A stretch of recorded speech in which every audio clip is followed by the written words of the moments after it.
വലിയവനായ ദൈവത്തിന്റെ നാമം വാഴ്ത്തപ്പെടുമാറാകട്ടെ. ഇന്ന് രാത്രിയിലും കർത്താവിന്റെ പാദപീഠത്തിൽ നമുക്ക് ദൈവത്തിന്റെ വചനവുമായിട്ട് കടന്നു വരുവാൻ സ്വർഗത്തിലെ ദൈവം സഹായിച്ചല്ലോ.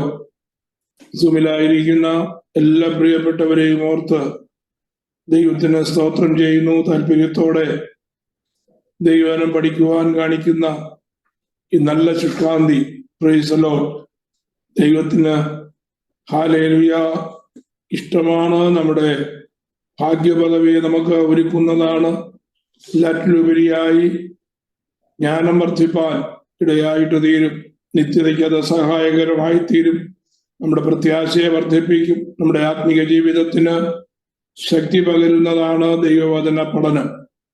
Price the Lord. നാം ചിന്തിച്ചുകൊണ്ടിരിക്കുന്നതായ പർട്ടിക്കുലർ സബ്ജക്റ്റിന്റെ ഏതാണ്ട് അവസാന ഭാഗത്തേക്ക് നാം എത്തിച്ചേർന്നിരിക്കുകയാണ്. എൻ്റെയും പ്രൊഫസീസ് എന്നുള്ളതായ വിഷയമാണ് നമ്മുടെ പഠനത്തിനായിട്ട് ചില മാസങ്ങൾക്ക് മുമ്പ് എടുപ്പാൻ ദൈവം നമ്മെ സഹായിച്ചത്. ആ എൻ്റെയും പ്രൊഫസീസിൽ 19 കൂട്ടം കാര്യങ്ങളുണ്ട് എന്ന് നാം അതിൻ്റെ പ്രാരംഭത്തിൽ തന്നെ പറയുവാനായിട്ടിടയായി. അത് ഓരോന്നോരോന്നായി നമ്മൾ വേദപുസ്തകത്തിന്റെ അടിസ്ഥാനത്തിൽ ശാന്തമായി ചിന്തിച്ചു വരികയായിരുന്നു. Price the Lord. എത്ര പേര് അതിന്റെ ആ സീക്വൻസ് ഓർത്തിരിക്കുന്നു എന്ന് ഞാൻ അറിയുന്നില്ല. Price the Lord. എന്നാൽ അത് ആ സീക്വൻസിൽ മനസ്സിലാക്കിയിരിക്കുന്നതാണ് ഏറ്റവും നല്ലത്. ആ സീക്വൻസ് നാം വിട്ടുപോയാൽ ആകെ കുഴഞ്ഞമറിയുവാനായിട്ടിടയായിട്ട് തീരും. Price the Lord.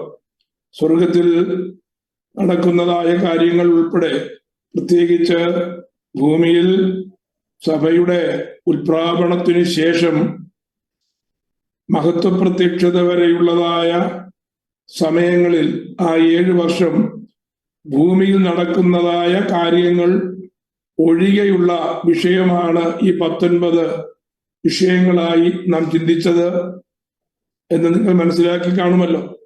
അതിൽ 18 കാര്യങ്ങൾ നാം ഇതിനോടകം ചിന്തിച്ചു കഴിഞ്ഞു. 18ാമത്തെ വിഷയം നമ്മൾ ചിന്തിച്ചത് അന്ത്യ ന്യായവിധിയെ കുറിച്ചാണ്. ദ ലാസ്റ്റ് ജഡ്ജ്മെന്റ്, അന്ത്യന്യായവിധി. വെള്ളസിംഹാസനം പ്രത്യക്ഷപ്പെടുന്നതായ സമയത്ത് എന്തൊക്കെയാണ് സംഭവിക്കുന്നത് എന്ന് നാം ചിന്തിപ്പാനായിട്ടിടയായി. സ്തോത്രം.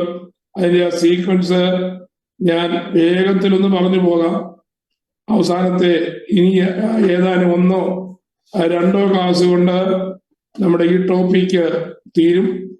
എല്ലാവരോടുമായി ഞാനൊരു അഭിപ്രായം ഇടുന്നത്, അടുത്ത നമുക്ക് ഏത് സബ്ജക്റ്റാണ് നിങ്ങൾക്ക്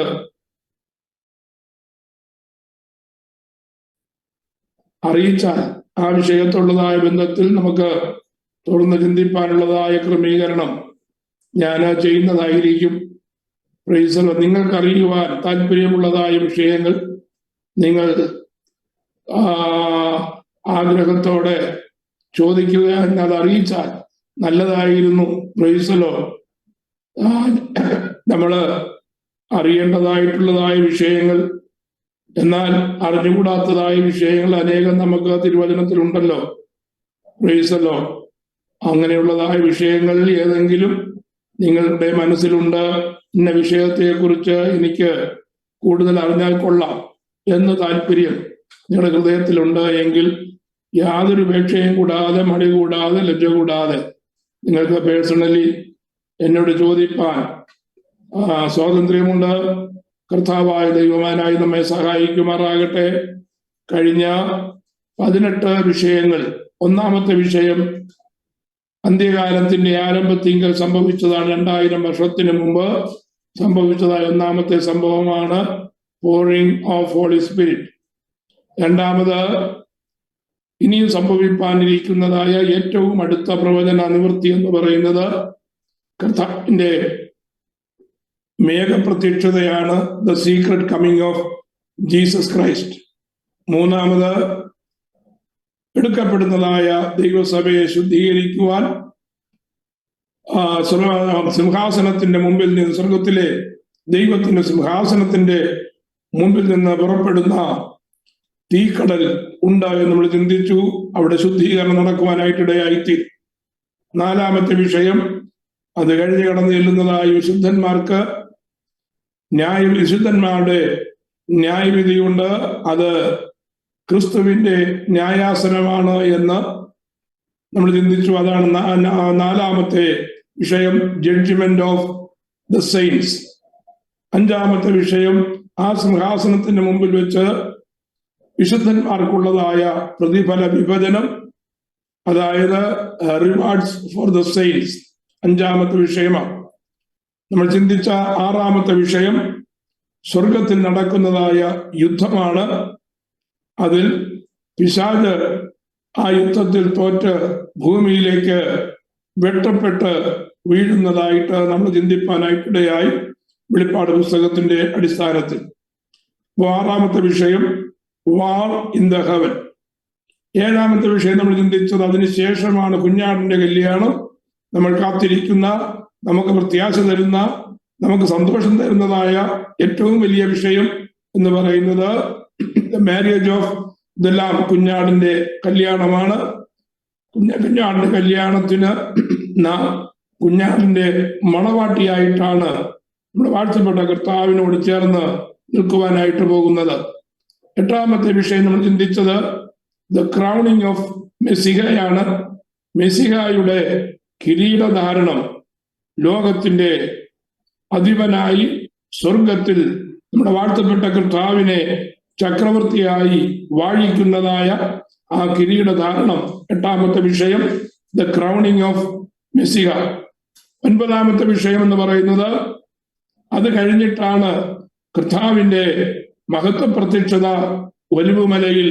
അതാണ് വെളിപ്പാട് പുസ്തകത്തിന്റെ പശ്ചാത്തലം എന്ന് പറയുന്നത്. ഒൻപതാമത്തെ വിഷയം the glorious appearance of the Lord, കർത്താവിന്റെ മഹത്വ പ്രത്യക്ഷത. പത്താമത്തെ വിഷയം കർത്താവ് ഇറങ്ങി വരുന്നത് തന്റെ ജനത്തിനെതിരായി നിൽക്കുന്നതായ ശത്രുക്കളുള്ള യുദ്ധത്തിന് വേണ്ടിയാണ്. പത്താമത്തെ വിഷയം ദ ബാറ്റിൽ ഓഫ് ഹർമഗദോൻ, ഹർമഗദോൻ യുദ്ധം എന്ന പത്താമത്തെ വിഷയം നമ്മൾ ചിന്തിച്ചു. 11ാമത്തെ വിഷയം ശൈത്താൻ കാസ്റ്റ് ഇൻടു ദി ഹെൽ, ഒരു ദൂതൻ ഇറങ്ങി വന്ന് സാത്താനെ ബന്ധിച്ച് അഗാധകൂപത്തിലിടുന്ന 11ാമത്തെ സംഭവം. 12ാമത്തെ സംഭവം, അത് കഴിഞ്ഞ് ആ യുദ്ധം കഴിഞ്ഞ് കർത്താവ് തന്റെ സിംഹാസനം വെക്കുന്നതിന് മുമ്പ് ഭൂമി ദൂതന്മാരാൽ ശുദ്ധീകരിക്കപ്പെടുന്നതായ ആ 3 പ്രക്രിയകൾ നമ്മൾ ചിന്തിപ്പാനായിട്ടിടയായിട്ട് തീർന്നു. 12ാമത്തെ വിഷയമായി നമ്മൾ ചിന്തിച്ചത് the purification of the earth and the returning of the redeem. ലോകമെമ്പാടും ചിതറിക്കിടക്കുന്നതായ ജനമായ ഇസ്രായേലിനെ യെരുശലേമിലേക്ക് കൂട്ടിവരുത്തുന്ന ആ വലിയ സംഭവമാണ് 12ാമതായി നമ്മൾ ചിന്തിച്ചത്. അതിനുശേഷം കർത്താവ് തന്നെ സിംഹാസനം വെക്കുന്ന 13ാമത്തെ യെരുശലേമിൽ വെക്കുന്ന 13ാമത്തെ വിഷയം the judgement of the gentiles, അല്ലെങ്കിൽ രാജ്യങ്ങൾക്കുള്ളതായ അല്ലെങ്കിൽ ജാതികൾക്കുള്ള ന്യായവിധി എന്ന് നമ്മൾ പഠിക്കുവാനായിട്ടിടയായി. അതാണ് 13ാമത്തെ വിഷയം. അത് കഴിഞ്ഞാലാണ് കർത്താവിന്റെ സഹസ്രാബ്ദ വാഴ്ച ആരംഭിക്കുന്നത്. 14ാമത്തെ വിഷയം ദ മില്ലീനിയം റെയിൻ, അതായത് സഹസ്രാബ്ദ വാഴ്ച. 1000 വർഷത്തിന് ശേഷം സാത്താനെ അല്പനേരത്തേക്ക് തുറന്നു വിടുന്നതാണ് 15ാമത്തെ വിഷയം. സാത്താന്റെ സ്വാതന്ത്ര്യം അല്ലെങ്കിൽ റിലീസിങ് ഓഫ് സൈറ്റൻ, അത് അല്പനേരത്തേക്ക് കാണുകയുള്ളൂ. 15ാമത്തെ വിഷയം കഴിഞ്ഞാൽ ഉടനെ തന്നെ ഉണ്ടാകുന്നത് സാത്താന്റെ നേതൃത്വത്തിൽ ജനം യെരുശലേമിനെതിരെ യുദ്ധത്തിനായി കടന്നു വരികയും മാഗോഗ് യുദ്ധം അവിടെ ഉണ്ടാവുകയും ചെയ്യും. അതാണ് 16ാമത്തെ വിഷയമായി നമ്മൾ ചിന്തിച്ചത്, ഗോഗ് മാഗോഗ് വാർ. ആ യുദ്ധത്തിന്റെ അവസാനം സാത്താനെ ബന്ധിച്ച് എന്നേക്കുമായി തീപ്പൊയ്കയിലേക്ക് തള്ളിയിടുന്നതാണ് 17ാമത്തെ വിഷയം. സാത്താൻ കത്തുന്നതായ തീച്ചുളയിൽ അല്ലെങ്കിൽ ഗന്ധക തീപ്പൊയ്കയിൽ വീഴുന്നതായ സംഭവം. Satan put into the lake of fire. 18ാമത്തെ വിഷയം നമ്മൾ ചിന്തിച്ചു നിർത്തിയത് അന്ത്യന്യായവിധി അല്ലെങ്കിൽ ലാസ്റ്റ് ജഡ്ജ്മെന്റ് ആണ്. Price the Lord. അതിനോട് ചേർന്നാണ് വേദപുസ്തകത്തിലെ 7 ന്യായാസനങ്ങളെ കുറിച്ച് നാം അല്പമായി പഠിക്കുവാൻ സമയമെടുത്തത്. Price the Lord. ഇങ്ങനെ 18 വിഷയങ്ങളാണ് നാം ഇതിനോടകം തീർത്തത്. 19ാമത്തെ വിഷയം കൂടെ നമ്മൾ ചിന്തിച്ചു കഴിയുമ്പോ പ്രൈസ് ദി ലോർഡ് ആ അന്ത്യകാല പ്രവചനങ്ങളുള്ളതായ ബന്ധത്തിൽ ഉള്ളതായ വിഷയം നമ്മൾ ചുരുക്കമായിട്ട് മനസ്സിലാക്കി എന്ന് ഞാൻ കരുതുകയാണ്. പക്ഷേ ഈ 19 കൂട്ടം കാര്യങ്ങൾ നാം മനസ്സിലാക്കിയത് കൊണ്ട് ഇങ്ങനെ വിചാരിക്കരുത് എറ്റേണിറ്റിയെ കുറിച്ചുള്ളതായ സകല കാര്യങ്ങളും നാം പഠിച്ചു എന്ന് ഒരിക്കലും ചിന്തിക്കരുത്. എറ്റേണിറ്റിയിലേക്ക് പ്രവേശിക്കുന്ന പ്രവേശന കവാടം വരെ മാത്രമേ നമുക്ക് ഈ 19 വിഷയം പഠിക്കുന്നത് കൊണ്ടുള്ളതായ അറിവ് കിട്ടുകയുള്ളൂ. അതിനുശേഷം എന്താണ് സംഭവിക്കുന്നത് എന്ന് കൃത്യമായി നമുക്ക് ദൈവവചനത്തിൽ രേഖയില്ല. Price the Lord. എന്നാൽ പഠിക്കുവാൻ ആഗ്രഹിക്കുന്നതായ ഒരു വേദ പഠിതാവിന് നിത്യതയിൽ എന്താണ് സംഭവിക്കുവാൻ പോകുന്നതെന്നുള്ളത് പഠിക്കുവാനുള്ളതായ പ്രൊവിഷൻസ് വേദപുസ്തകത്തിൽ നൽകിയിട്ടുണ്ട് താൻ. Price the Lord. അപ്പോൾ അത് പഠിക്കുവാനുള്ളതായ താല്പര്യത്തോടുകൂടെ ഒരു റിസർച്ച് മെന്റാലിറ്റിയിൽ നാം വേദപുസ്തകത്തെ സമീപിച്ചു കഴിഞ്ഞാൽ നിത്യതയിൽ, അതായത് കർത്താവ് ഭൂമിയിൽ 1000 സംവത്സരം ഭരിച്ചതിന് ശേഷം അന്ത്യന്യായവിധിയും കഴിഞ്ഞിട്ട് പിന്നെന്താണ് സംഭവിക്കുന്നത്, പിന്നെ നാം എന്താണ് ചെയ്യാൻ പോകുന്നത്, നമുക്കെന്താണ് ഉത്തരവാദിത്വമുള്ളത് എന്ന് പഠിക്കണമെങ്കിൽ പ്രൈസ് ദി ലോർഡ് നാം വേദപുസ്തകത്തെ ആ ഒരു പോയിന്റ് ഓഫ് വ്യൂവിൽ കൂടെ സമീപിച്ചെങ്കിൽ മാത്രമേ സാധിക്കുകയുള്ളൂ. Price the lord. ഹല്ലേലൂയ. നമ്മുടെ പ്രത്യാശ വർദ്ധിപ്പിക്കുവാനുള്ളതായ കാര്യങ്ങൾ, നിത്യതയെ കുറിച്ചുള്ളതായ ആ ഉറപ്പേറിയതായ വിഷയങ്ങൾ, നമ്മുടെ ഹൃദയത്തിൽ തരത്തക്കവണ്ണമുള്ളതായ കാര്യങ്ങൾ വേദപുസ്തകത്തിൽ പരിശുദ്ധാത്മാവ് വെച്ചിട്ടുണ്ട്. അത് നമുക്ക് പഠിക്കുവാൻ കർത്താവ് പിന്നത്തേതിൽ സഹായിക്കുമാറാകട്ടെ. ഞാൻ 19ാമത്തെ വിഷയത്തിലേക്ക് ഞാൻ നിങ്ങളെ കൂട്ടിക്കൊണ്ടുവരികയാണ്. 19ാമത്തെ വിഷയം new heaven and new earth. പുതിയ ആകാശവും പുതിയ ഭൂമി. Price the Lord. പുതിയ ആകാശത്തെക്കുറിച്ചും പുതിയ ഭൂമിയെക്കുറിച്ചും വളരെ വേഗത്തിൽ ചിന്തിച്ചു പോകുവാൻ കഴിയുന്നതായ വിഷയമാണെങ്കിൽ പോലും എന്തുകൊണ്ട് അതിനെ പുതിയ ഭൂമി എന്നും പുതിയ ആകാശമെന്നും പറയുന്നു എന്ന് നാം മനസ്സിലാക്കണമെങ്കിൽ പഴയ ഭൂമിയെക്കുറിച്ച് നമ്മുടെ ഓർമ്മയൊന്ന് പുതുക്കേണ്ടതായിട്ട് വരും. Price the lord. അത് വിശദീകരിക്കേണ്ട ആവശ്യമുണ്ട് എന്ന് തോന്നുന്നില്ല. കാരണം നമുക്ക് അതിനെക്കുറിച്ച് അറിയാം എന്നാണ് ഞാൻ കരുതുന്നത്. Price the Lord.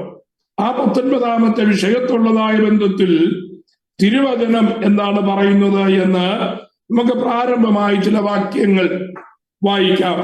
വെളിപ്പാട് പുസ്തകത്തിലേക്ക് നമ്മുടെ ശ്രദ്ധയെ നമുക്ക് തിരിക്കാം. വെളിപ്പാട് പുസ്തകം ബുക്ക് ഓഫ് റെവലേഷൻ ചാപ്റ്റർ 21 നമുക്ക് വേദപുസ്തകത്തിന്റെ താളുകൾ തിരിക്കാം.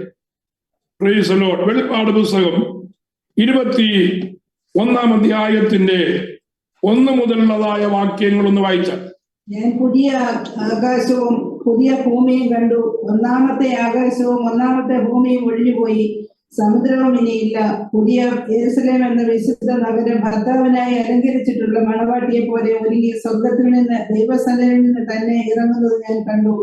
സിംഹാസനത്തിൽ നിന്ന് ഒരു മഹാശബ്ദം പറയുന്നതായി ഞാൻ കേട്ടത്, ഇതാ മനുഷ്യരോടുകൂടെ ദൈവത്തിന്റെ കൂടാരം, അവനവരോടുകൂടെ വസിക്കും, അവനവന്റെ ജനമായിരിക്കും, ദൈവം താൻ അവരുടെ ദൈവമായി അവരോടുകൂടെ ഇരിക്കും.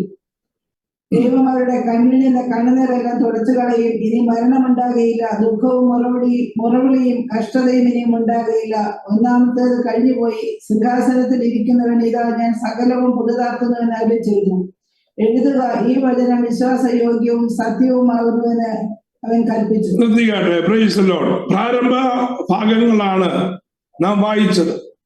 പുതിയ ആകാശത്തെക്കുറിച്ചും പുതിയ ഭൂമിയെക്കുറിച്ചുമുള്ളതായ ഒരു സംക്ഷിപ്ത വിവരണം നമുക്ക് ആ ഭാഗങ്ങളിൽ വായിക്കാനായിട്ട് കഴിയും. ഒന്നാമത്, ഇത് എപ്പോഴാണ് നമ്മുടെ യോഹന്നാന്റെ കാഴ്ചയ്ക്ക് ഇത് വിഷയീഭവിക്കുന്നത് എന്ന് നമ്മൾ അതിന്റെ പശ്ചാത്തലം ശരിയായി മനസ്സിലാക്കണം. ഒരു പുതിയ ഭൂമിയും പുതിയ ആകാശവും ഉണ്ട്. എന്തുകൊണ്ടാണ് ഒരു പുതിയ ഭൂമിയുടെ ആവശ്യം വന്നത്? എന്തുകൊണ്ടാണ് ഒരു പുതിയ ആകാശത്തിന്റെ ആവശ്യം വന്നത്? ഈ ഭൂമി തന്നെ പോരായിരുന്നോ? അല്ലെങ്കിൽ ഇപ്പോഴുള്ളതായ ആകാശം പോരായിരുന്നോ എന്ന് ചോദ്യം നമ്മുടെ ഹൃദയത്തിൽ കടന്നു വരുവാൻ സാധ്യതയുണ്ട്. വേദപുസ്തകം വായിക്കുമ്പോൾ നാം തന്നെ ഇങ്ങനെയുള്ളതായ ചോദ്യങ്ങൾ നമ്മോട് തന്നെ ചോദിക്കണം. ഈ ചോദ്യങ്ങൾ നമ്മുടെ ഹൃദയത്തിൽ രൂപപ്പെട്ടു വരുമ്പോ ഈ ചോദ്യങ്ങൾ നാം വേദപുസ്തകത്തിനോട് ചോദിക്കണം. വേദപുസ്തകത്തിൽ അതിന്റെ വിശദമായ നമുക്കറിയേണ്ടതായ കാര്യങ്ങൾ ചുരുക്കമായോ വിശദമായോ നമുക്ക് മനസ്സിലാക്കുവാനായിട്ട് കഴിയും. Price the Lord. ആ വിവരങ്ങളെല്ലാം വേദപുസ്തകത്തിനകത്ത് ഉണ്ട്. അത് മനസ്സിലാക്കുവാനായിട്ട് എന്ത് ചെയ്താൽ മതി? നമ്മുടെ ബുദ്ധിയെ കർത്താവും തുറന്നാൽ മതി, നമ്മുടെ കണ്ണുകൾക്ക് പ്രകാശം തന്നാൽ മതി. അതുകൊണ്ടാണല്ലോ സങ്കീർത്തനക്കാരൻ പറയുന്നത്, യഹോവേ, അങ്ങയുടെ ന്യായപ്രമാണത്തിലെ അത്ഭുതങ്ങളെ കാണേണ്ടതിന് എന്റെ കണ്ണുകളെ തുറക്കണമേ. അപ്പൊ ഈ ന്യായപ്രമാണം എന്ന് പറയുന്നത് അത്ഭുതങ്ങൾ കൊണ്ട് നിറഞ്ഞതാണ്. Price the Lord. ഈ പ്രപഞ്ചത്തിന്റെ ദൈവം സൃഷ്ടിച്ചതായ സൃഷ്ടിയുടെ, ദൈവത്തിന്റെ പദ്ധതിയുടെ, വരുവാനിരിക്കുന്നതായ വിഷയങ്ങളുടെ അത്ഭുത പ്രതിഭാസങ്ങൾ നമുക്ക് മനസ്സിലാക്കുവാൻ മാനുഷിക ജ്ഞാനത്തിലേക്കോ മനുഷ്യൻ എഴുതി വച്ചിരിക്കുന്നതായ പുസ്തകങ്ങളിലേക്കോ തിരിയുന്നത്, പ്രൈസ് ദി ലോർഡ്, അത് എത്രത്തോളം അതിന്റെ വാസ്തവികതയുണ്ട് എന്ന് നമുക്ക് നിർണ്ണയിക്കുവാൻ കഴിയുകയില്ല.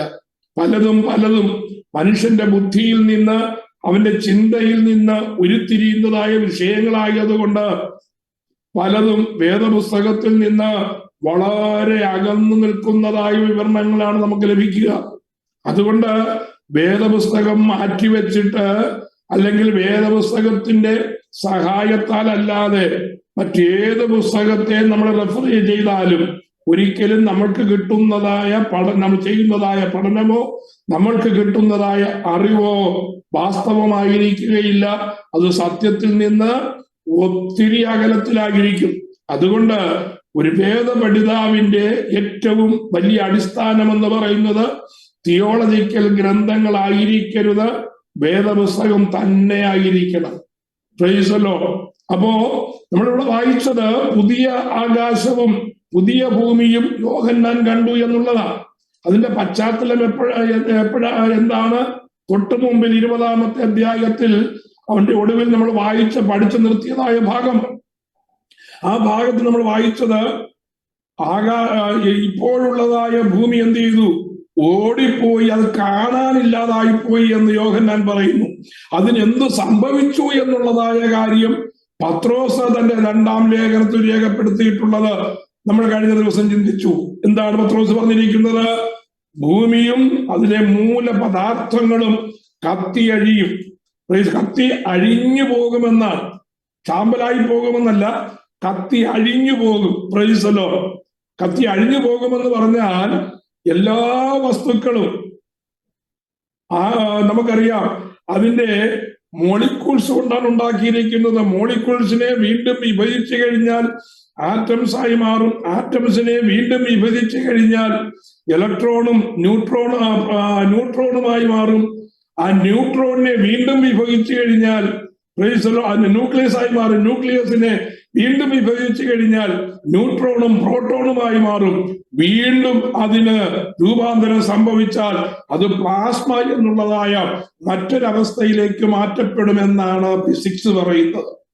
അപ്പോ നമ്മൾ ഏതൊരു വസ്തുവിനെ അത് വിഭജിക്കാൻ നോക്കിയാലും, നമ്മുടെ മുമ്പിൽ ഇരിക്കുന്ന ഏത് വസ്തുവുമാകട്ടെ, ആ വസ്തുവിനെ വിഭജിക്കുവാനായിട്ട് നാം ശ്രമിച്ചാൽ, വിഭജിക്കാൻ ശ്രമിക്കുക എന്ന് പറയുമ്പോൾ തറയിൽ എറിഞ്ഞ് പൊട്ടിച്ച് അതിനെ പൊടിയാക്കുക എന്നുള്ളതല്ലേ അർത്ഥം.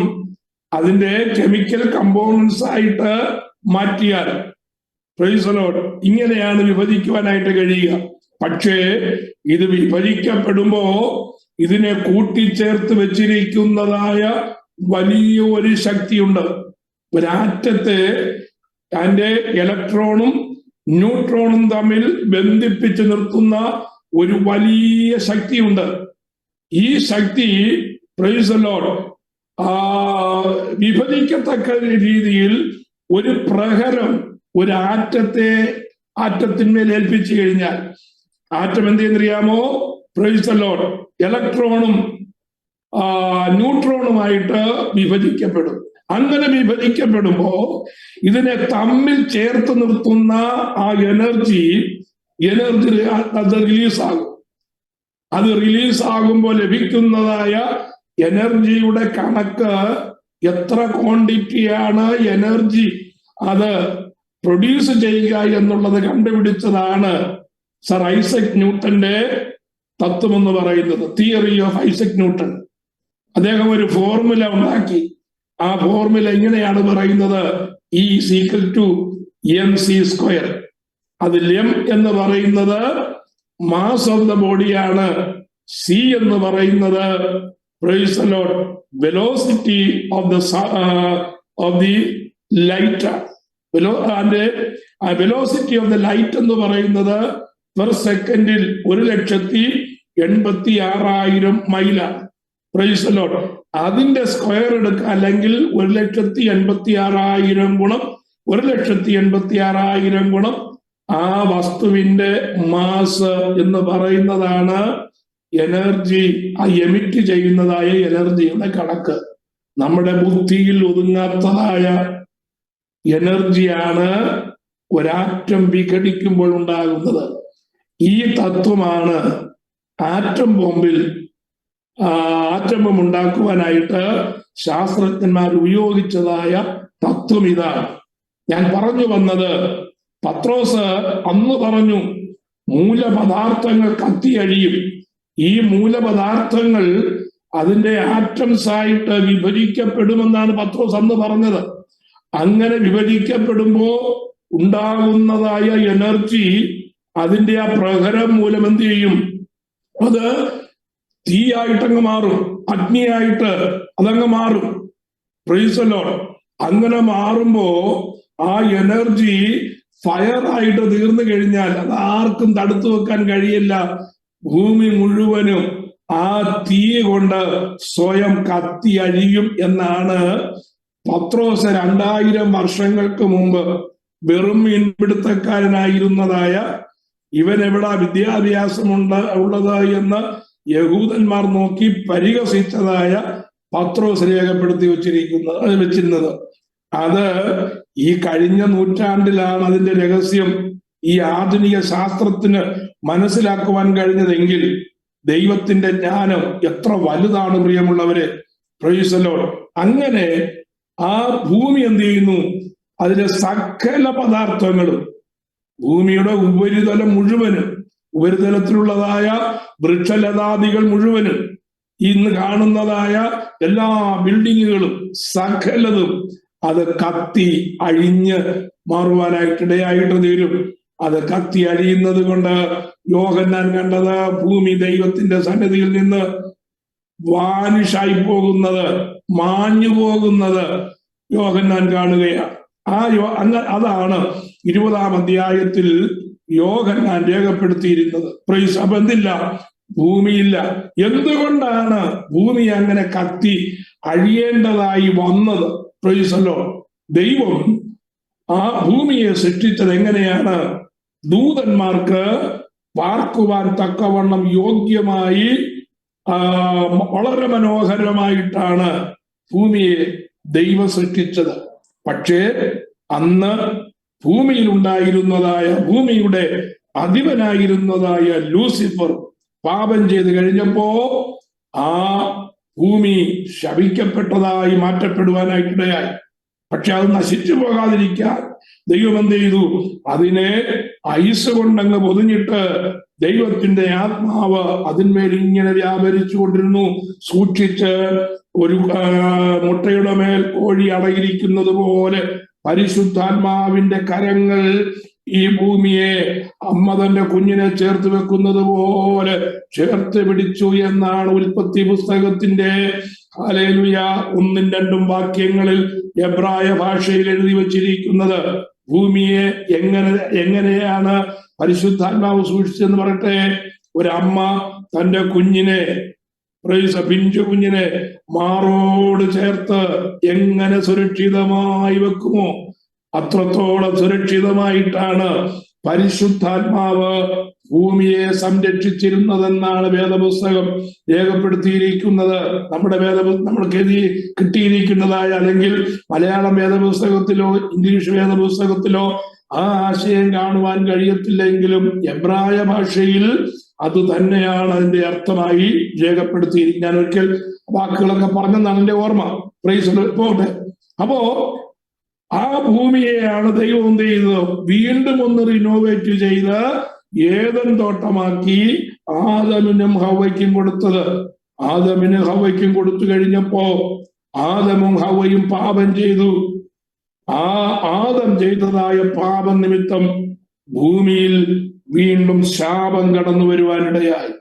ആ ശാപത്തിന്റെ ഫലമായിട്ടാണ് എന്തായി തീർന്നത്? Price the Lord. ഭൂമി മുള്ളും പറക്കാരെയും പിടിച്ച് അത് വളരെ പ്രയാസമുള്ളതായ ഒരു ഭൂമിയായി, കൃഷിക്ക് പോലും വളരെ പ്രയാസമായി, പ്രൈസ് ദി ലോർഡ്, കഠിനമായി തീരുവാനായിട്ട് ഇടയായിട്ട് തീർന്നു. എന്ത്? ഭൂമി. Price the Lord. പക്ഷേ ആ ഭൂമി വീണ്ടും മനുഷ്യൻ പാപം കൊണ്ട് നിറച്ചത് കൊണ്ട് അത് ഭൂമിയുടെ ഉപരിതലം ഒന്ന് ശുദ്ധീകരിക്കാൻ വേണ്ടി ദൈവം തന്റെ മഴ അയച്ച് ഭൂമിയുടെ മേൽ ഒരു ശുദ്ധീകരണം കൂടെ നടത്തി. പക്ഷേ പിന്നെയും മനുഷ്യൻ എന്ത് ചെയ്തു? പാപം ചെയ്ത് ആ ശപിക്കപ്പെട്ടതായ ഭൂമിയിൽ വീണ്ടും പാപം കൊണ്ട് നിറച്ച്, മ്ലേച്ഛത കൊണ്ട് നിറച്ച്, ദൈവഹിതമല്ലാത്തത് കൊണ്ട് നിറച്ച് ഭൂമി മുഴുവനും വഷളായ ഒരവസ്ഥയിലാണ് ഇപ്പൊ. ശാപവും പാപവും വഷളത്വവും കൊണ്ട് ദൈവമുമ്പാകെ മ്ലേച്ഛമായ അശുദ്ധമായ ഒരു ഭൂമി മണ്ഡലമാണ് ഇന്നുള്ളത്. വിശുദ്ധ ജനത്തിന്, ദൈവത്തിന്റെ ദൂതന്മാർക്കോ ദൈവത്തിന്റെ ദൈവത്തിനോ പാർക്കുവാൻ കഴിയാതെ വണ്ണം ഭൂമി അതിന്റെ ശപിക്കപ്പെട്ടതിന്റെ മൂർധന്യാവസ്ഥയിൽ എത്തി നിൽക്കുകയാണിപ്പോ. അങ്ങനെയെങ്കിൽ ഇനിയും ഈ ഭൂമിക്ക് ഒരു ഉപരിതല ശുദ്ധീകരണം കൊണ്ട് അതിന്റെ ശുദ്ധീകരണം പൂർത്തീകരിക്കുകയില്ല. അതുകൊണ്ട് എന്ത് ചെയ്തു? ദൈവം തന്നെ അത് തീ കൊണ്ട് ശുദ്ധീകരിക്കത്തക്ക വിധത്തിൽ ഭൂമിയെ മുഴുവനും അത് കത്തി അഴിയുവാൻ അനുവദിക്കുകയാണ്. അങ്ങനെ കത്തി അഴിഞ്ഞു കഴിഞ്ഞപ്പോ ഭൂമി അതിന്റെ മൂല പദാർത്ഥങ്ങളായി വേർതിരിച്ചു കഴിഞ്ഞപ്പോ വീണ്ടും ഭൂമിയെ ദൈവം എന്ത് ചെയ്തു? വീണ്ടും പണിയുവാനിടയായി. എന്തിന്? വരുവാൻ പോകുന്നതായ ആ സ്വർഗരാജ്യം, വരുവാൻ പോകുന്നതായ നിത്യരാജ്യം, നമ്മുടെ കർത്താവിനാൽ ഭരിക്കുവാൻ പോകുന്നതായ ഭൂമി ദൈവത്താൽ, അത്യുന്നതനായ ദൈവം തന്നെ ഇറങ്ങി വന്ന് വസിക്കത്തക്കതായ വിധത്തിൽ ഭൂമി സ്വർഗതുല്യമാകേണ്ടതിന് വേണ്ടിയാണ് ദൈവം എന്ത് ചെയ്യുന്നത്? ഈ ഭൂമിയെ, ഇപ്പോഴുള്ളതായ ഭൂമിയെ മാറ്റിയിട്ട് പുതിയ ഒരു ഭൂമി അവിടെ സൃഷ്ടിക്കുവാൻ തീരുമാനിച്ചത്. ആ പുതിയ ഭൂമിയാണ് വെളിപ്പാട് പുസ്തകം 21-ാം അധ്യായത്തിന്റെ 1-ാമത്തെ വാക്യത്തിൽ നാം കാണുന്നത്. Price the Lord. ഭൂമിയുടെ സ്ഥിതി അതാണെങ്കിൽ ആകാശം എന്തിനാ പുതുതാക്കുന്നത്? Price the Lord. ആകാശം പുതുതാക്കുക എന്ന് പറയുമ്പോൾ ശ്രദ്ധിക്കണം, ഇപ്പോഴത്തെ ആകാശമണ്ഡലം ആരുടെ കൈവശമാണ്? Price the lord.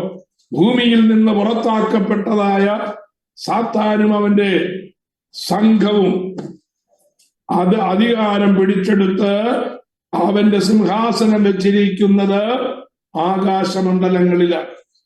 അത് വേദപുസ്തകത്തിൽ ഉടനീളം നമുക്ക് കാണുവാനായിട്ട് കഴിയും. അനേക റെഫറൻസുകൾ അതിന്റെ മേലുണ്ട്. ദൈവത്തിന് സ്തോത്രം. അപ്പോ വെളിപ്പാട് പുസ്തകം 12-ാം അധ്യായത്തിൽ നാം മുമ്പേ പഠിച്ചതായ വിഷയം തന്നെ സ്വർഗത്തിലൊരു യുദ്ധമുണ്ടായി എന്ന് പറയുന്നത് അത്യുന്നതനായ ദൈവമായ പിതാവായ ദൈവമിരിക്കുന്നതായ സ്വർഗമല്ല എന്ന് നമ്മൾ പറഞ്ഞു. നമ്മൾ ചിന്തിച്ചത് സാത്താൻ അധിവസിക്കുന്നതായ ആകാശമണ്ഡലമാണത്. ആകാശമണ്ഡലം സാത്താനും അവന്റെ ദൂതന്മാരും അവന്റെ പ്രവൃത്തികളും കൊണ്ട് നിറഞ്ഞത് കൊണ്ട് ആകാശമണ്ഡലവും അശുദ്ധമാണ്. അതുകൊണ്ടാണ് ഇയ്യോബ് പറഞ്ഞത്, സ്വർഗം പോലും തിരുമുമ്പിൽ എന്തല്ല നിർമ്മലമല്ല എന്ന് പറയുവാൻ ഒരു കാരണം. Price the lord, hallelujah.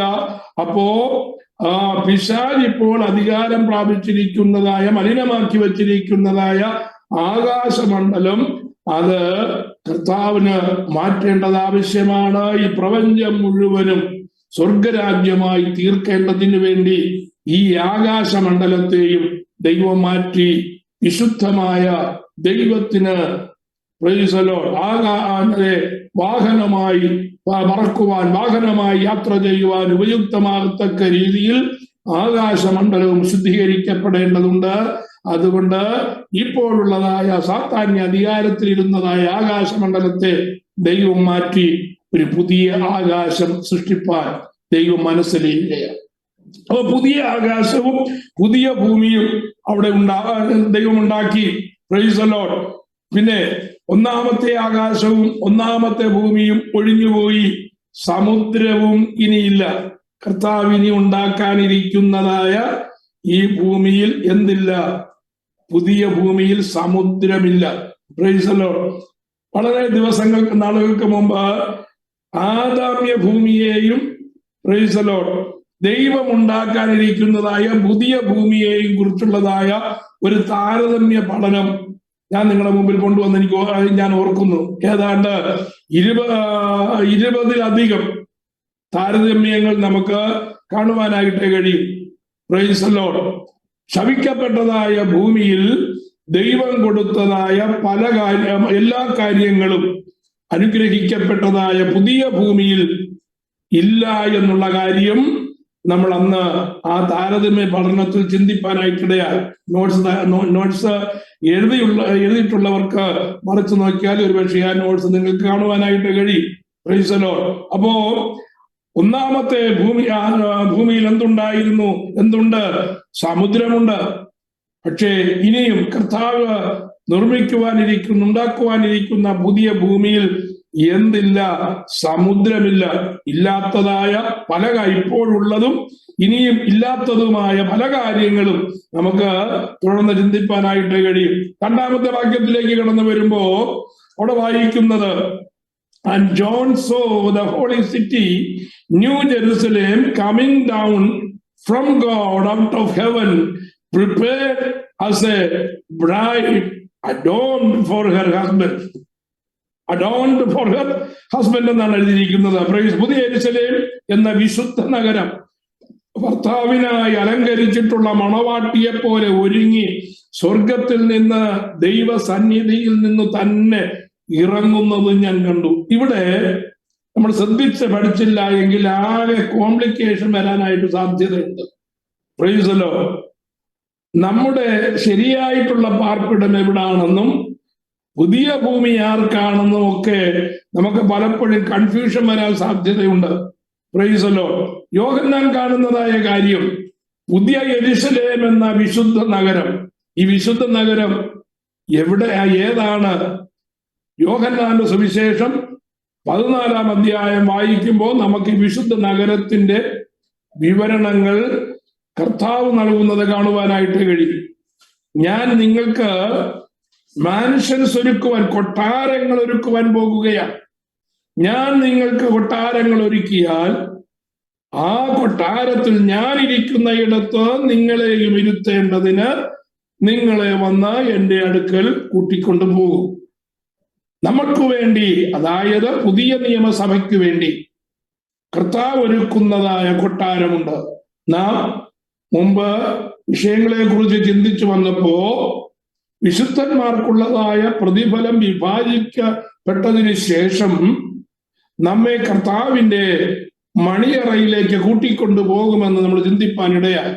യെശയ്യാവിന്റെ പുസ്തകം 20-ാം അധ്യായത്തിലെ വാക്യത്തിന്റെ അടിസ്ഥാനത്തിലാണ് നമ്മൾ ചിന്തിപ്പാനിടയായി തീർന്നത്. Price the Lord. അവിടെ തന്റെ മണവാട്ടി സഭയെ അല്പസമയത്തേക്ക് വന്ന് ഒളിച്ചിരിക്ക എന്ന് പറഞ്ഞുകൊണ്ട് തന്റെ മണവറയിലേക്ക് മണവാളനായ ക്രിസ്തു നമ്മെ കൂട്ടിക്കൊണ്ടു പോകുന്നതായ ഇടമാണ് സ്വർഗത്തിൽ നമുക്ക് വേണ്ടി ഒരുക്കുന്നതായ ആ നഗരം എന്ന് പറയുന്നത്. Price the Lord. ഈ പുതിയ ഭൂമി സൃഷ്ടിക്കപ്പെട്ടതിനു ശേഷം യോഹന്നാൻ നോക്കിക്കൊണ്ടിരിക്കുമ്പോ പുതിയ ഭൂമിയെ താൻ കാണുന്നതിന് അപ്പുറമായി മറ്റൊരു കാഴ്ച തന്റെ ദൃഷ്ടിയിൽപ്പെടുകയാണ്. പുതിയ യെരുശലേം എന്ന വിശുദ്ധ നഗരം. Price the Lord. അപ്പൊ യെരുശലേം രണ്ടുണ്ട്. ഏതാണ്? ഒന്ന് ഭൂമിയിലെ യെരുശലേം, രണ്ട് സ്വർഗീയ യെരുശലേം. എബ്രായ ലേഖനം വായിക്കുമ്പോൾ നമുക്കത് പഠിക്കുവാനായിട്ട് കഴിയും. ഭൂമിയിൽ ദൈവത്താൽ നിയമിക്കപ്പെടുന്നതിന്റെ റിയാലിറ്റി എന്ന് പറയുന്നത് സ്വർഗത്തിലുണ്ട് എന്ന് നമ്മൾ മനസ്സിലാക്കണം. Price the Lord. അതിലൊരു ഉദാഹരണമാണ് ഇസ്രായേൽ മക്കൾക്ക് മരുഭൂമിയിൽ പണിയുവാനായിട്ട് കൊടുത്തതായ സമാഗമന കൂടാരം. സ്വർഗത്തിൽ ഉള്ള ആലയത്തിന്റെ അതേ ഡിറ്റോയാണ് മരുഭൂമിയിൽ സീനായി മരുഭൂമിയിൽ കർത്താവ് മോശയ്ക്ക് പണിയുവാനായിട്ട് ഏൽപ്പിച്ചതായ സമാഗമന കൂടാരം.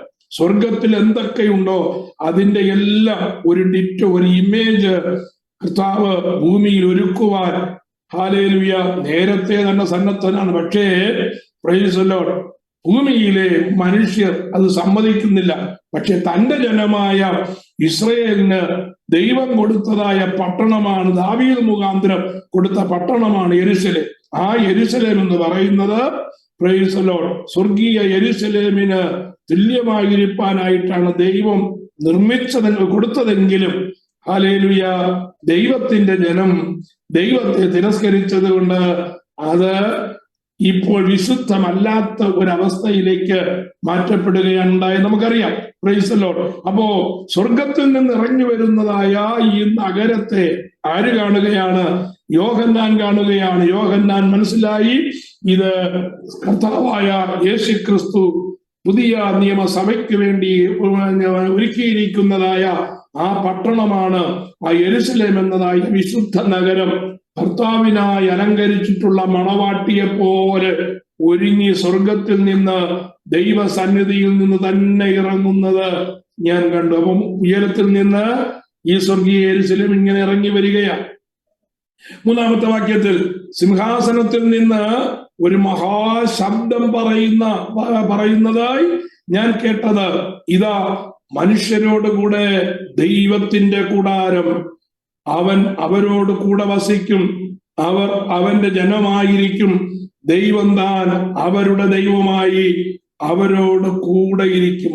ആ വാക്യം വളരെ ശ്രദ്ധയോടെ പഠിക്കേണ്ട ഒരു കാര്യമാണ്. സിംഹാസനത്തിൽ നിന്നൊരു ശബ്ദം പറയുന്നതായി ഞാൻ കേട്ടു. എന്താണ്?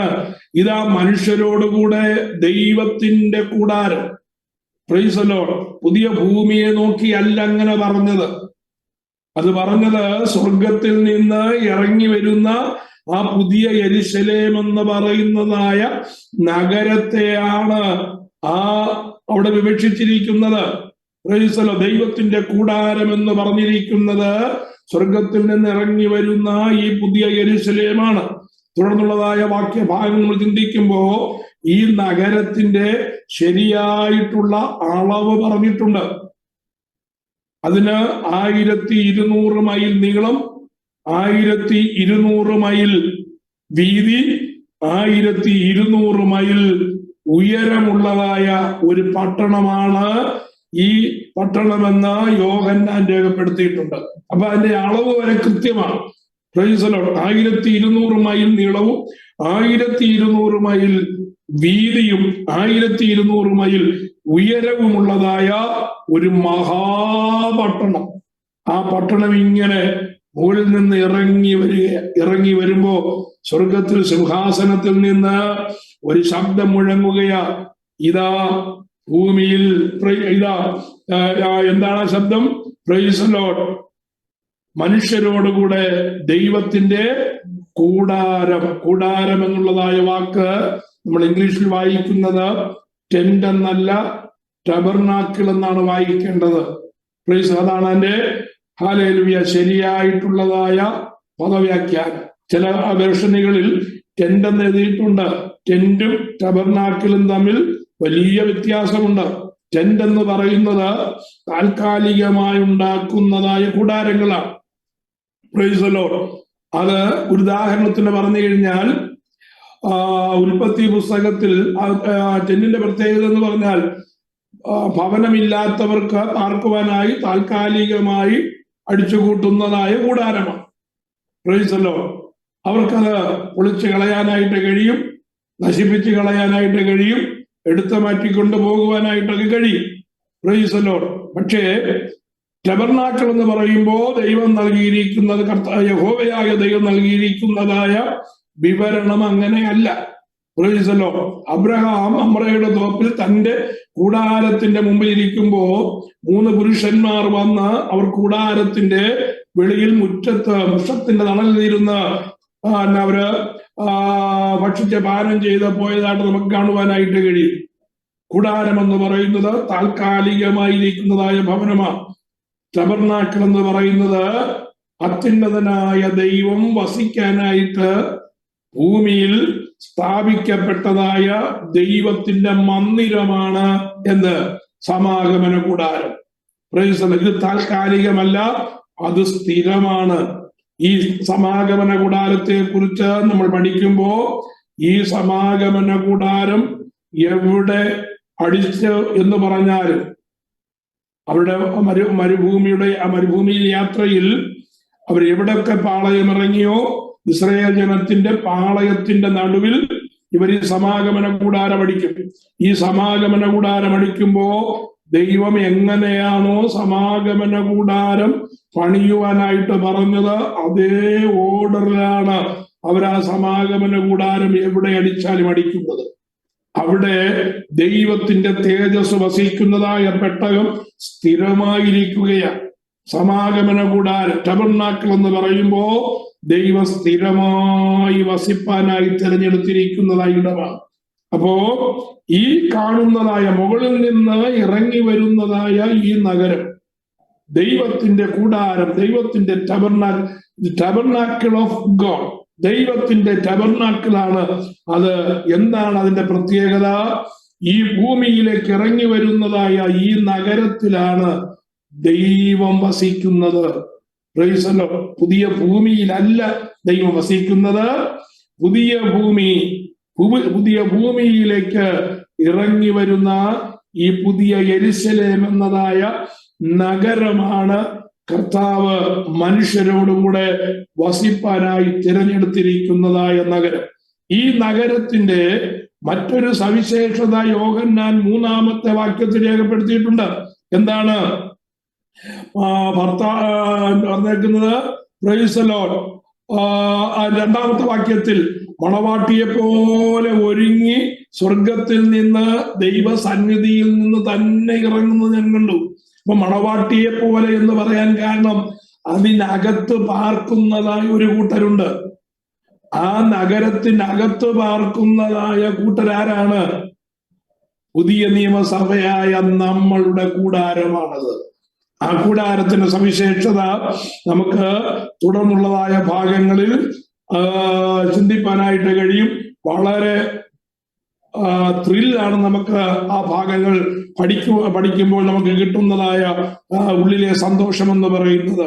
Price the Lord. അപ്പോ ആ ഭവനത്തെ അല്ലെങ്കിൽ ആ നഗരത്തെ പ്രകാശിപ്പിക്കുവാൻ സൂര്യന്റെ ആവശ്യമില്ല. പിന്നെ ആരാണ് പ്രകാശിപ്പിക്കുന്നത്? കുഞ്ഞാട് തന്നെ അതിന്റെ വിളക്കായിരിക്കുമെന്ന് എന്ന് പറഞ്ഞാൽ യേശു ക്രിസ്തു, നമ്മുടെ വാഴ്ത്തപ്പെട്ട കർത്താവ്, ആ ഇറങ്ങി വരുന്നതായ യെരുശലേം എന്ന് പറയുന്നതായ നഗരത്തിനകത്തുണ്ട്. വലിയ പ്രകാശമായി കർത്താവ് ആ നഗരത്തെ പ്രകാശിപ്പിക്കും.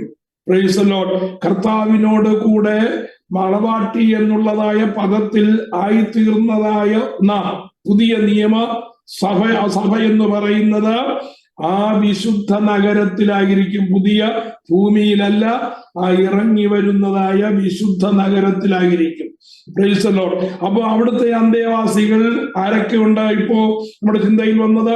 ഒന്ന്, ആ നഗരത്തിന്റെ അധിപതിയായി നഗരത്തെ പ്രകാശിപ്പിക്കുന്നതായ കർത്താവായ കുഞ്ഞാട് അവിടെ ഉണ്ട്. കുഞ്ഞാടിനോടുകൂടെ പാർക്കുന്നതായ പുതിയ നിയമസഭയുണ്ട്. അപ്പൊ പുതിയ നിയമസഭ ഉൾപ്പെടുന്നതായ കർത്താവുമായിട്ട് വരുന്നതായ ആ പുതിയ യെരൂശലേമാണ് മുകളിൽ നിന്ന് താഴേക്ക് ഇങ്ങനെ ഇറങ്ങി വരുന്നത്. Praise the Lord.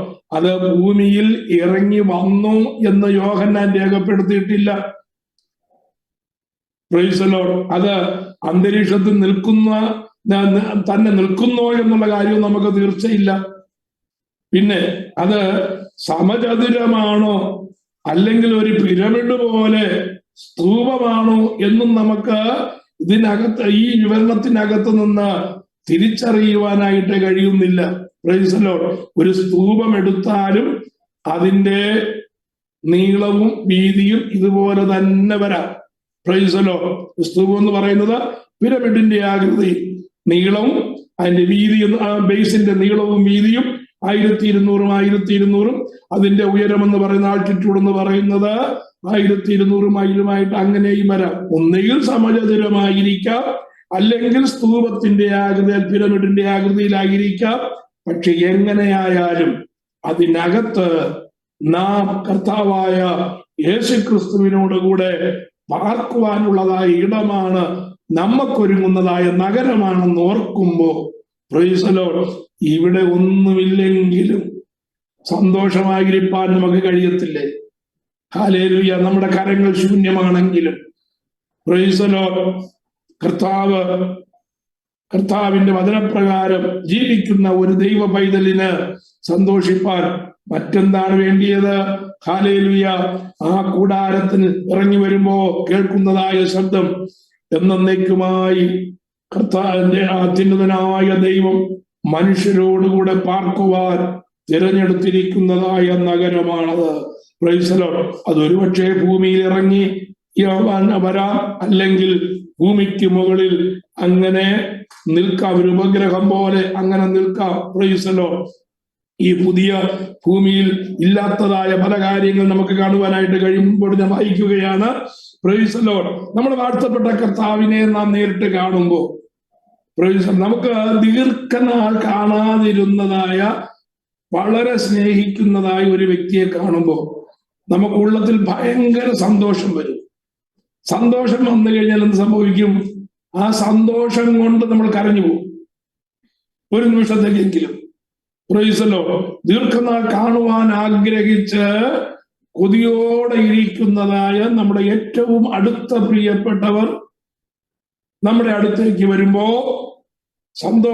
സന്തോഷാതിരേകത്താൽ നമ്മൾ എന്ത് ചെയ്യും? കരഞ്ഞു പോകും.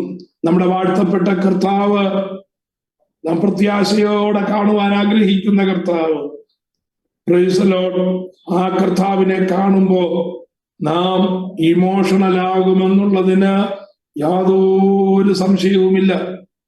ഇപ്പൊ തന്നെ ദൈവത്തിന്റെ പരിശുദ്ധാത്മാവ് നമ്മോട് സംസാരിക്കുമ്പോൾ നമ്മുടെ കണ്ണുകൾ നിറയാറില്ലേ? നാം കരയാറില്ലേ? Price the Lord. നാം ദൈവസന്നിധാനത്തിൽ ഏങ്ങലടിക്കാറില്ലേ? ഹല്ലേലൂയ.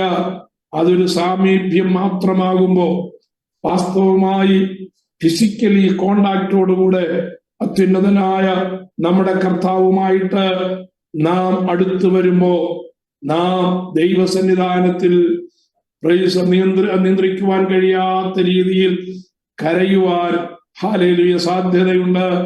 ആ കരയുന്നതായ കണ്ണുകളിൽ നിന്ന് അരുമനാഥൻ കണ്ണുനീർ തുടയ്ക്കുമെന്നാണ് 4-ാമത്തെ വാക്യത്തിൽ എഴുതിയിരിക്കുന്നത്. അവൻ അവരുടെ കണ്ണിൽ നിന്ന് കണ്ണുനീരെല്ലാം തുടച്ചു കളയും. അതിന് രണ്ടർത്ഥം നമുക്ക് കൽപ്പിക്കാം. Praise the lord. Hallelujah.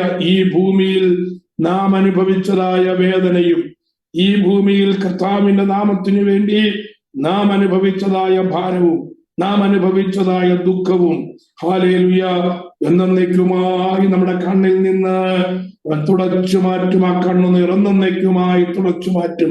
Hallelujah, price the Lord. അവിടെ പിന്നെ എന്തില്ല എന്ന് എഴുതിയിട്ടുണ്ട്. 5-ാമത്തെ വാക്യം കൂടെ വായിച്ച് ഞാൻ എന്റെ വാക്കുകളെ തൽക്കാലം നിർത്താം. ഇനിയും മരണമുണ്ടാകയില്ല, ദുഃഖവും ഉറവിളിയും കഷ്ടതയും ഇനി ഉണ്ടാകയില്ല. ഒന്നാമത്തേത് കഴിഞ്ഞുപോയി. സിംഹാസനത്തിൽ ഇരിക്കുന്നവൻ ഇതാ ഞാൻ സകലതും പുതുതാക്കിയിരിക്കുന്നു എന്ന് അരുളി ചെയ്യുകയാണ്. Price the Lord. ഇനി മുറവിളിയില്ല, ദുഃഖമില്ല, ഹല്ലേലൂയ, കണ്ണുനീരില്ല, മരണമില്ല, വേർപാടിന്റെ ദുഃഖം നമുക്ക് ഇനി ചിന്തിക്കുവാൻ കഴിയുകയില്ല. ദൈവത്തിന് സ്തോത്രം. അരിമനാഥനോടുകൂടെ സന്തോഷകരമായി വസിക്കുന്ന ആ നിത്യ കൂടാരത്തിൽ നാം കർത്താവിനോടുകൂടെ ആയിരിക്കുകയാണ്. നിത്യതയുടെ ആരംഭം കുറിക്കുകയാണ്. Price the Lord. ആ ആരംഭ സമയത്തുള്ളതായ ചില കാര്യങ്ങളാണ് 21-ാമത്തെ അധ്യായത്തിൽ നാം പാർക്കുവാൻ പോകുന്നതായ നഗരത്തിന്റെ അടിസ്ഥാനവും നാം പാർക്കുവാൻ പോകുന്നതായ ആ നഗരത്തിന്റെ ആ റോഡിന്റെ വലിപ്പവും കെട്ടിടങ്ങളുടെ മനോഹാരിതയും ഒക്കെ കുറെയൊക്കെ അതിനകത്ത് എഴുതിയിട്ടുണ്ട്. ആ പട്ടണത്തിനകത്ത് കർത്താവ് ഉണ്ടാക്കുവാനിരിക്കുന്നതായ ഈ പുതിയ ഭൂമിയിലായാലും ഇറങ്ങി വരുന്നതായ പുതിയ നഗരത്തിലായാലും ആരൊക്കെ കാണുകയില്ല എന്നുള്ള കാര്യം നമുക്ക് താഴോട്ട് പിന്നെ ചിന്തിക്കാം. ദൈവമായ കർത്താവ് സഹായിക്കട്ടെ. തൽക്കാലം ഞാൻ എന്റെ വാക്കുകൾക്ക് വിരാമം കുറിക്കുന്നു. പ്രൈസ്, ഞാൻ പറഞ്ഞത് നിങ്ങൾക്ക് ഓർമ്മയുണ്ടായിരിക്കുമല്ലോ. ഈ വിഷയം രണ്ടോ അല്ലെങ്കിൽ 3 ആഴ്ച കൊണ്ട് നമുക്ക് ഈ വിഷയം തീരും. അതിനുശേഷം ഏത് വിഷയമാണെന്നുള്ള കാര്യം നിങ്ങൾ ചിന്തിച്ച് എന്നെ അറിയിക്കുക. ദൈവം നമ്മെ സഹായിക്കട്ടെ. ഇന്ന് രാത്രി കണ്ണുകളെ അടയ്ക്കാം, നമുക്ക് പ്രാർത്ഥിക്കാം. പ്രത്യാശയുടെ അനുഭവങ്ങൾ നമ്മുടെ ഹൃദയത്തെ നിറയ്ക്കുമാറാകട്ടെ. ഈ ഭൂമിയിൽ എന്തുണ്ടെങ്കിലും എന്തില്ലെങ്കിലും അതിന് യാതൊരു വിലയുമില്ല എന്ന് മനസ്സിലായല്ലോ. Price the lord. അത് കത്തിയഴിയുവാനായിട്ട് നിയമിക്കപ്പെട്ടിരിക്കുന്നതാണ്. ഹല്ലേലൂയ. വരുവാനിരിക്കുന്ന പുതിയ യെരൂശലേമിൽ കർത്താവിനോടുകൂടെ പാർക്കാം എന്നുള്ളതായ പ്രത്യാശ നമ്മുടെ ഉള്ളത്തിൽ നിറയുമാറാകട്ടെ. ഈ വചനങ്ങളാൽ ദൈവം നമ്മെ സഹായിക്കട്ടെ.